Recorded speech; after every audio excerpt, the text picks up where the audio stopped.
Srivarahi wealth and financial services అండి. అందరికీ ఉపయోగకరంగా ఉంది ఇప్పటివరకు. ఈ పిచ్ క్లబ్ ద్వారా ఇంకా జనాలకి అందుబాటులో ఉండాలని ఈరోజు నా పోస్ట్ ద్వారా మీకు నా సజెషన్స్ అనేది తెలపాలని నేను అనుకుంటున్నాను. బ్రహ్మ మన రాత రాస్తాడు, కానీ ఇన్సూరెన్స్ అడ్వైజర్ మీ రాతను రాస్తాడు. ఎందుకంటే ఫ్యూచర్లో ఎలా ఉంటుందనేది మనకు తెలియదు. బ్రహ్మ అనేది మన రాత రాసి పెట్టేసి ఉంటాడు, కానీ ఇన్సూరెన్స్ అడ్వైజర్ ద్వారా మన ఫ్యామిలీకి ప్రొటెక్షన్ ఉంది, మన బిజినెస్ ప్రొటెక్షన్ చూసుకుంటాం. అది మన ఇన్సూరెన్స్తోనే సాధ్యం. ఇప్పుడు మనం బయటకు వెళ్తున్నాము, ఏదైనా వస్తువు కొంటున్నాం, మొబైల్ కొంటున్నాం, ఇన్సూరెన్స్ ఉందా అని అడుగుతాం. దానికి ఇప్పుడు కూడా ఇన్సూరెన్స్ వచ్చేసింది. మొబైల్కి, కారు కొంటున్నాం, బైక్ కొంటున్నాం, ప్రతిదానికి ఇన్సూరెన్స్ ఉంది. కానీ మనిషికి ఇన్సూరెన్స్ మాత్రం చాలా చోట్ల లేదు. ఇక్కడున్న వాళ్ళలో ఇన్సూరెన్స్ ఉన్నవాళ్ళు చేయెత్తండి 70%. అంటే వాళ్ళకి ఇన్సూరెన్స్ ఉందా అనేది ఎంతవరకు ఉంది, మనం లేకపోతే మన ఫ్యామిలీకి ఎంతవరకు ప్రొటెక్షన్ చేసామని కూడా మనం క్వశ్చన్ వేసుకోవాలి. 1 crore 2 crores మన వర్త్ ఎంత ఉంది, మన వర్త్ ఎంత ఉందో మనం చెక్ చేసుకోవాలి కదా. ఏదో నేను చిన్నగా తీసుకున్నాను, ఇన్సూరెన్స్ పాలసీ తీసుకున్నా అంటే అయిపోతుంది. మన వర్త్ ఎంత, మన ఫ్యామిలీకి ఎంత ఇచ్చామో, 1 కోటి రూపాయలు ఇచ్చామా, 2 కోట్లు ఇచ్చామా. మా తాత 4 ఎకరాలు ఇచ్చాము, మా నాన్న 2 ఎకరాలు ఇచ్చాడు. మనం ఎన్ని ఎకరాలు ఇవ్వాలి మన పిల్లలకి? ఎకరమే. అంటే తగ్గిపోయిందా?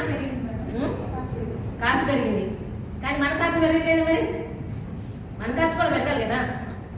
కాబట్టి మనం దానికన్నా సంపాదించుకోవచ్చు, కాస్ట్ పెరగచ్చు.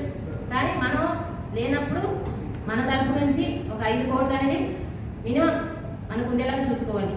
ఎందుకంటే మన అందరం బిజినెస్ పీపుల్, కష్టపడుతున్నాం. ఇన్ ఫ్యూచర్ బిజినెస్ అనేది డల్ అవ్వచ్చు, ఇన్ ఫ్యూచర్ మనం చేయలేకపోవచ్చు. అప్పుడు మన పరిస్థితి ఎలా ఉంటుంది? ఆధారపడాల్సి ఉంటుంది. ఇన్సూరెన్స్ ద్వారా ఆధారపడాల్సిన అవసరం లేదు.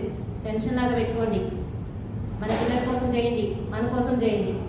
ప్రతి ఒక్కరికి ఇన్సూరెన్స్ ఉండాలనే ఉద్దేశంతోనే నేను ఇన్సూరెన్స్ సెక్టార్ని తీసుకున్నాను. ఒకరికి ఇవ్వడం అనేది మనం చేస్తున్నాం సర్వీస్. వాళ్ళ దగ్గర నుంచి మనం తీసుకుంటలేదు, వాళ్ళకి ఇస్తున్నాం. వాళ్ళ ఫ్యామిలీకి మనం ప్రొటెక్షన్ చేస్తున్నాం. నేను ఫైనాన్షియల్ అడ్వైజర్స్ని రిక్రూట్ చేయట్లేదు. నా వారాకి ఫైనాన్షియల్స్ ద్వారా వాళ్ళకి ట్రైనింగ్ ఇచ్చి మీరు మీ కుటుంబం, మీ ద్వారా మీ కుటుంబం చూసుకోండి. అలాగే మీ నలుగురికి చేయండి. ఎక్కువ మంది చేయాల్సిన అవసరం లేదు. మీ సర్కిల్లో నలుగురు చేస్తే చాలు. ఏదో మన ఫంక్షన్కి వెళ్తాం, గిఫ్ట్ ఇస్తాం, అయిపోతుంది. గిఫ్ట్ ఇచ్చే బదులు, సార్ మీరు ఇది ఉంది, ఈరోజు మీరు ఫంక్షన్ చేశారు, బాగా చేశారు, ఎంత ఖర్చు అయింది అనేది మనం అవసరం లేదు. మీకు ఇన్సూరెన్స్ ప్రొటెక్షన్ పెట్టుకోండి. ఎందుకంటే నాకు తెలిసిన వాళ్ళు, ఆయన software engineer, per month 2 lakhs package. ఆయనకి ఇన్సూరెన్స్ లేదు, లంగ్స్ క్యాన్సర్తో చనిపోయారు, 2 ఆడపిల్లలు. మళ్ళీ ఉండడం గేటెడ్ కమ్యూనిటీలో ఉంటాడు, విల్లా ఉంది, సాఫ్ట్వేర్. ఇన్సూరెన్స్ ఎందుకు చేసుకోలేదు అంటే నాకు అవసరం లేదు, నాకు ఏం అవసరం లేదు అన్నాడు. ఇప్పుడు వాళ్ళ ఫాదర్ ఏజ్ 70 years. ఆయనకి హోమ్ లోన్ పడింది, బర్డెన్. ఆయన నాకు ఫోన్ చేసి బాధపడుతున్నారు, అమ్మ 30 lakhs బర్డెన్ పడింది. అప్పుడు నేను చెప్పాను, సార్ మరి మీరు ఇన్సూరెన్స్, ఆయన కూడా ఇన్సూరెన్స్ అడ్వైజర్, మరి వాళ్ళ నాన్న కూడా, సార్ మీ పేరు మీరు ఎందుకు చెప్పొచ్చులే సార్, మా అబ్బాయి చేసుకోలేదమ్మా అని బాధపడ్డారు. ఒక 5,000 పాలసీ చేసుకున్నాడంట. 5,000 పాలసీ ఆయనకి ఏం సరిపోతుంది వాళ్ళ పిల్లలకి? కాబట్టి మనం ఆలోచించాలి.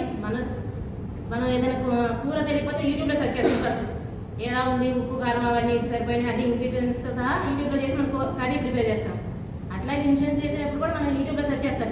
మాకు ఆ పాలసీ బడ్జెట్లో తక్కువ ఉంది కదా, అక్కడ తక్కువ ఉంది కదా, దీంట్లో తక్కువ ఉంది కదా అని.